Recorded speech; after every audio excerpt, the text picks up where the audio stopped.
여러분 안녕하십니까? 사이언스투데이입니다. 동해안 지역에 건조특보가 이어지고 있습니다. 건조한 날씨에 바람까지 강하게 불어 산불 위험이 커지고 있는데요.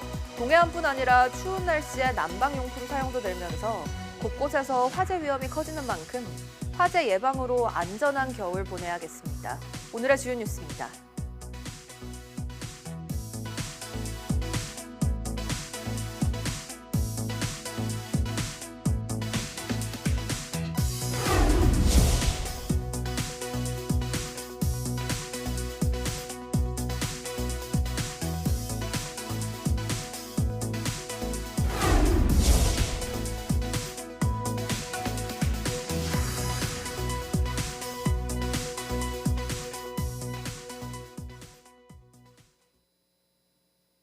국제에너지기구 IEA가 한국의 소형 모듈 원자로 SMR을 실증할 국가산업단지를 조성하라고 권고했습니다. IEA가 발간한 한국에너지정책검토 보고서를 보면 한국이 SMR 제조뿐만 아니라 산업 현장에서의 운영까지 실증할 국가산단을 만들어 SMR을 산업과 연계한 세계 첫 사례로서 역할을 할 수 있다고 적었습니다. 보고서는 SMR과 산업을 연계하는 사례로 SMR을 활용한 수소 생산을 들었습니다. 정부는 올해 초 발표한 제11차 전력수급 기본계획에 모듈 4개로 구성된 SMR 1기를 2035년까지 건설하겠다고 밝혔습니다. IEA는 이 밖에 온실가스 배출권 거래시장 설계와 전기, 천연가스, 수소시장을 통합할 독립규제기관 신설도 제안했습니다. 전 세계 특허 출원에서 여성이 현저히 뒤처져 2070년이 돼서야 젠더 평등을 달성할 수 있다는 UN 보고서가 나왔습니다. 카이스트는 UN 여성기구, 국제전기통신연합과 협력해 연구한 2025 UN 디지털 성평등 보고서에서 지식재산권 분야에서 여성이 과소대표했다며 이같이 전망했습니다. 보고서는 또 딥페이크 포르노그래피 등 고위험 인공지능 시스템이 여성에 미치는 영향을 평가하기 위해 국가 태스크포스를 설립해야 한다고 권고했습니다. 보고서의 편집장을 맡은 최문정 카이스트 과학기술정책대학원장은 이번 보고서는 실천에 초점을 맞췄다며 정책 입안자가 성별 디지털 격차를 해소하는 데 활용되길 기대한다고 밝혔습니다. 달에는 산소가 없어서 금속이 산화하면서 녹슬 일도 없을 거라는 게 지금까지의 상식이었습니다. 그런데 중국이 달에서 가져온 토양을 분석한 결과 이런 기존의 가설이 무너졌습니다. 권영희 기자가 보도합니다. 중국 달 탐사선 창어 6호는 지난해 달 표면에서 토양 샘플을 가져왔습니다.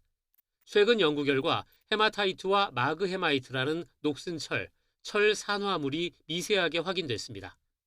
달에는 공기도 물도 거의 없어 철이 산화해 녹이 생길 수 없다는 기존 정설이 뒤집히게 됐습니다.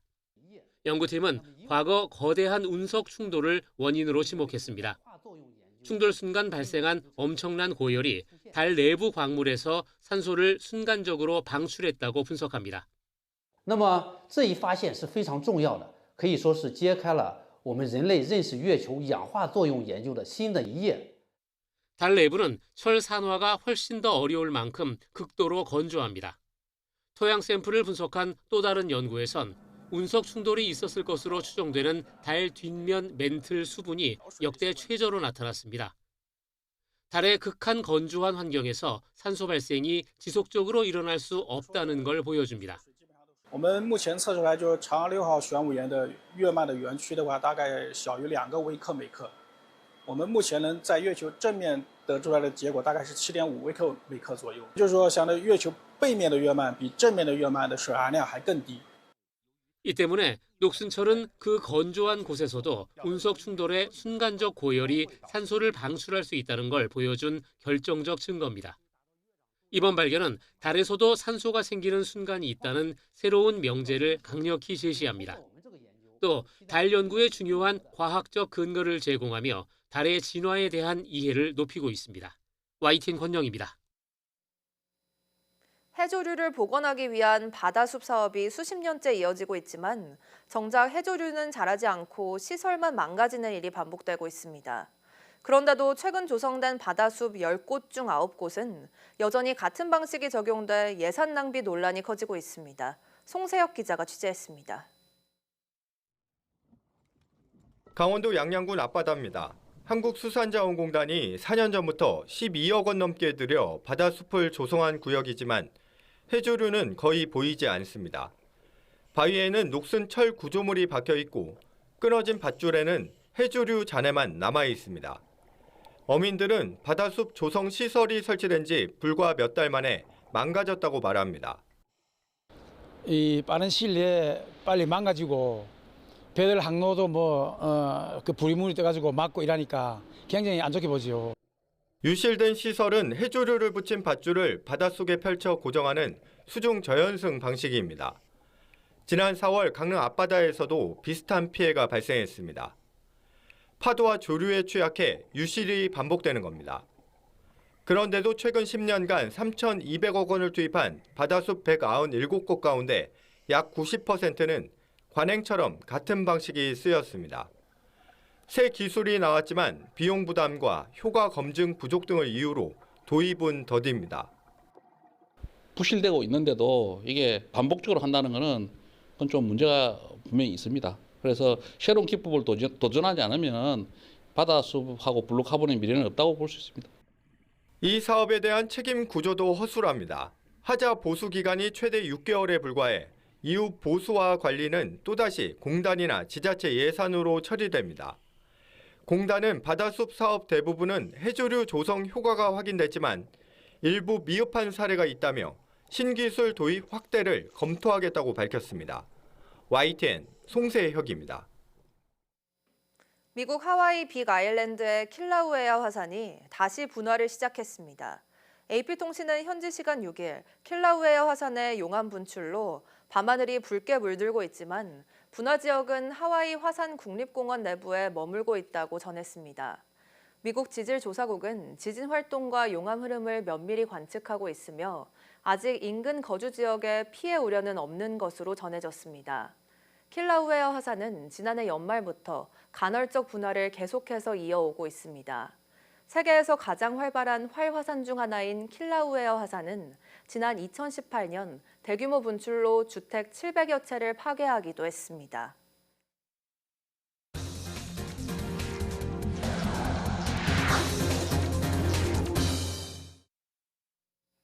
포근했던 주말을 뒤로하고 다시 초겨울 추위가 찾아왔습니다.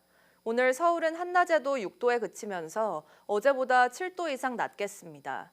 전국이 대체로 맑은 가운데 낮 기온이 대전과 전주 9도, 대구 10도 정도지만 찬바람 때문에 체감 온도는 3, 4도가량 더 낮겠습니다. 내일 아침엔 기온이 영하로 떨어지는 곳이 많겠고 다가오는 목요일과 토요일엔 전국에 비나 눈이 내릴 전망입니다. 동해안 지역에 수일째 건조특보가 이어지는 가운데 바람까지 강하게 불어 화재에 유의해야겠습니다. 한국소비자원과 공정거래위원회는 겨울철 난방용품 안전사고가 잇따르고 있다며 소비자 안전주의보를 발령했습니다. 지난 2020년부터 2024년까지 5년간 소비자 위해 감시 시스템에 접수된 난방용품 안전사고는 모두 4,154건으로 2023년에 1,064건, 2024년에는 968건이 발생했습니다. 사고 원인은 화재와 과열이 2,043건으로 전체의 49.2%를 차지해 가장 많았고 제품 불량이 1,501건으로 36.1%를 기록했습니다. 사고가 가장 많이 발생한 품목은 전기장판과 전기요로 2,666건, 64.2%에 달했고 온수매트 684건, 전기히터 276건 순이었습니다. 전기장판은 라텍스 매트리스나 두꺼운 이불을 올려두고 사용하다 과열로 화재가 발생한 사례가 많았으며 전기히터는 열선 손상으로 불꽃이 튀는 사고가 반복됐습니다. 온수매트의 경우 온수 누수 등에 의한 화상 사고가 다수 확인됐습니다. 동절기 유행하는 노로바이러스 감염증 발생이 최근 늘어나면서 보건당국이 위생수칙 준수를 당부했습니다. 질병관리청은 표본 감시 대상인 병원급 210개소에 노로바이러스 감염증 환자 숫자가 11월 23일에서 29일인 올해 48주 차에 127명으로 한 주 전보다 58.8% 증가했다고 밝혔습니다. 전체 환자 가운데 0에서 6세 영유아 비중은 29.9%를 차지했습니다. 노로바이러스는 오염된 물이나 음식물을 먹을 경우 환자와 접촉하거나 침 등 환자의 분비물에 닿았을 때도 감염이 될 수 있으며 감염되면 구토, 설사, 복통, 발열 증세가 나타날 수 있습니다. 예방을 위해서는 비누를 이용해 30초 이상 손을 씻고 음식은 85도 이상에서 1분 이상 충분히 익힌 뒤 먹는 것이 좋습니다. 공항을 새로 만들거나 확장하려면 환경성 평가를 해야 하는데 조류 충돌과 관련된 내용을 평가하도록 하는 지침이 처음으로 마련됩니다. 공항 주변 다른 건설 사업을 진행할 때도 적용되는 것으로 공항 안전관리에 큰 효과를 볼 수 있을 것이라는 전망입니다. 김주영 기자입니다. 1년 전 179명이 숨졌던 무한 제주항공 참사의 1차 원인은 공항 일대 철새와 항공기 엔진의 충돌로 분석됐습니다. 이후 조류 충돌로 인한 대형 항공기 사고의 우려가 커졌지만 조류 서식지나 철새 도래지 인근의 공항들은 근본적인 문제 해결이 불가능했습니다. 지금까지는 환경 영향 평가에 조류 충돌 관련 기준이 명확히 없었던 만큼 이미 만들어진 공항은 날아온 새를 잡거나 그때그때 쫓는 것이 전부였습니다. 이에 기후에너지환경부는 새롭게 공항을 짓거나 확장할 때 진행되는 환경평가에 새로운 지침안을 제정해 이달 안에 공표하기로 했습니다. 국제민간항공기구에서 조류 충돌 위험구역으로 지정한 공항 반경 13km 이내 지역에 있어 야생조류 개체수, 분포, 이동 경로 등을 종합적으로 평가하는 방식입니다. 13km 밖이라고 하더라도 위험구역에 영향을 미치는 사업이라면 위험성을 판단받게 됩니다. 위험성을 낮출 방안이나 조류 생태계를 보존할 방안이 포함되도록 규정할 가능성이 큽니다. 조류는 거주 환경을 유지하고자 하는 습성이 있는데 서식지 변화가 결국 조류 충돌 위험까지 높일 수 있기 때문입니다. 서식지가 안 바뀌었으면 규칙적으로 이렇게 그 활동을 할 것인데 바뀌어버리게 되니까 그 움직임이 불규칙하거든요. 불확실성이 높아지게 되면은 항공 안전 위험도 높아지고 그게 결국은 충돌 사고의 비율이 높아지는 거예요. 당국은 이번 지침을 통해 공항마다 다른 조류 충돌 위험 평가를 일관되게 관리할 수 있을 것으로 기대하고 있습니다. 자연환경 쪽에 있어서는 조류에 대한 어떤 보존이라는 측면에 대해서 더 면밀하게 보는 것이고 공항 입장에서는 이제 위험성이 증가할 것인지 아닌지를 미리. 이와 관련해 정부는 내년 초부터 전국에 있는 공항 반경 13km 안에 있는 조류의 개체수와 생태 환경을 매달 조사할 계획입니다. YTN 김주영입니다. 쿠팡 개인정보 유출 사태에 대한 불안감을 악용한 신종수법의 보이스피싱 사기가 최근 잇따르는 것으로 파악됐습니다.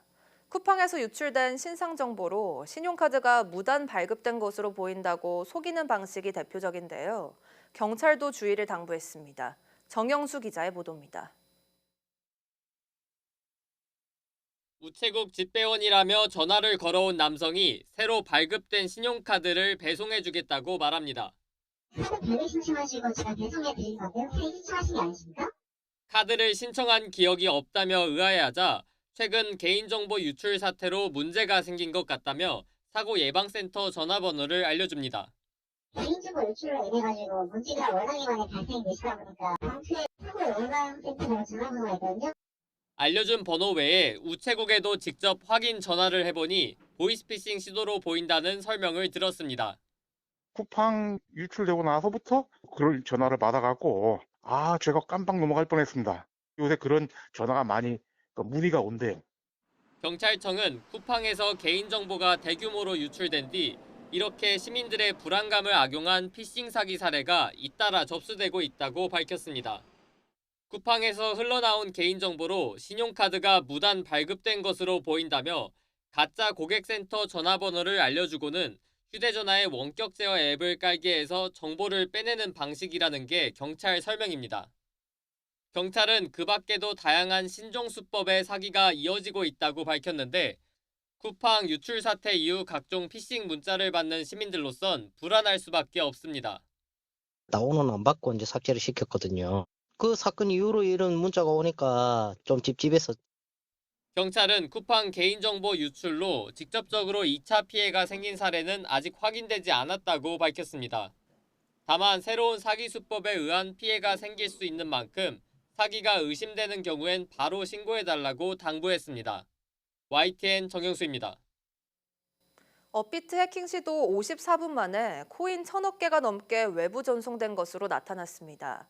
국회 정무위원회 소속 강민국 의원실이 금융감독원에서 제출받은 자료를 보면 이번 해킹 시도는 지난달 27일 오전 4시 42분부터 오전 5시 36분까지 54분 동안 이뤄졌습니다. 1시간도 채 안 되는 동안 알 수 없는 외부 지갑으로 전송된 가상자산 규모는 솔라나 계열 24종 코인 1,040억 6,470만여 개, 445억 원에 달했습니다. 업비트는 해킹 시도를 인지한 지 18분 만인 오전 5시 긴급회의를 열고 오전 5시 27분에 솔라나 네트워크 계열 디지털 자산 입출금을, 오전 8시 55분에는 모든 디지털 자산 입출금을 중단했습니다. 업비트 운영사인 두나무와 네이버 파이낸셜 합병 행사가 끝난 뒤 관계기관 보고와 홈페이지 공지가 이뤄지면서 신고를 의도적으로 미룬 게 아니냐는 의혹이 제기됐습니다. 1,470원대 고환율이 이어지면서 장바구니 물가도 들썩이고 있습니다. 수입 식품까지 오르면서 먹거리 가격이 급등했고 기름값 역시 고공행진하고 있습니다. 손효정 기자입니다. 서울 시내의 한 대형마트. 장을 보러 나왔지만 그새 또 오른 가격을 보니 선뜻 물건에 손이 가지 않습니다. 2배 이상 오른 것 같아요. 그래갖고 살 거를 이렇게 다 적어가지고 나왔어요. 그냥 막 예전 같으면은 막 이렇게 눈에 보이는 거 샀는데 지금 이제 필요한 것만 사가려고. 지난달 식품 물가 상승률은 27%. 같은 기간 전체 소비자 물가보다 10%포인트 가까이 높습니다. 밥상에 자주 오르는 과일과 생선, 고기 가격 모두 크게 뛰었습니다. 귤은 2배 이상, 사과는 60% 올랐고 상추와 시금치 같은 채소는 40% 이상, 수산물도 30% 안팎 비싸졌습니다. 가파른 물가 상승에 더해 최근 원달러 환율도 오르면서 고기와 과일, 유제품 등 다양한 수입 식품 가격마저 급등했습니다. 국산 소고기가 9.3% 오른 사이 수입산 소고기는 40.8%, 4배 넘게 비싸진 것으로 조사됐습니다. 수입산 더 비싸. 50% 세일하면은 보통 10만 원짜리 5만 원밖에 안 한다는 거야, 한우 같은 거. 먹거리뿐 아니라 수입 원재료 가격까지 오르면서 환율 상승 영향이 가공식품과 외식 물가 오름세로 이어질 거란 우려도 나옵니다. 식품회사에서 나오는 그 식품들도 그 재료를 수입하는 경우가 많기 때문에 가격 압박을 굉장히 받기 때문에 식품 가격을 또 올리지 않을까, 뭐 그것도 걱정입니다. 기름값 역시 고환율의 직격탄을 맞았습니다. 석유류 소비자 물가는 2022년 우크라이나 전쟁 여파로 20% 넘게 급등한 뒤 2년 연속 하락하다가 3년 만에 상승세로 돌아섰습니다. 정부는 물가 부담을 낮추기 위해 유류세 한시 인하 조치를 새해에도 추가 연장하는 방안을 검토하고 있습니다. YTN 손유정입니다. 지난해 저소득층의 근로소득이 5년 만에 뒷걸음질 쳤습니다. 국가데이터처 국가통계 포털을 보면 지난해 소득 하위 20% 가구의 평균 근로소득은 401만 원으로 1년 전보다 1.3% 감소했습니다. 하위 20%의 근로소득이 줄어든 건 2019년 이후 처음입니다. 반면 소득 상위 20% 가구의 평균 근로소득은 1억 2,006만 원으로 3.7% 늘어나 상하위 근로소득 격차는 30배에 달했습니다. 이 격차는 2019년 33.7배까지 벌어졌다가 2022년 28배로 좁혀졌으나 2023년부터 2년째 확대됐습니다.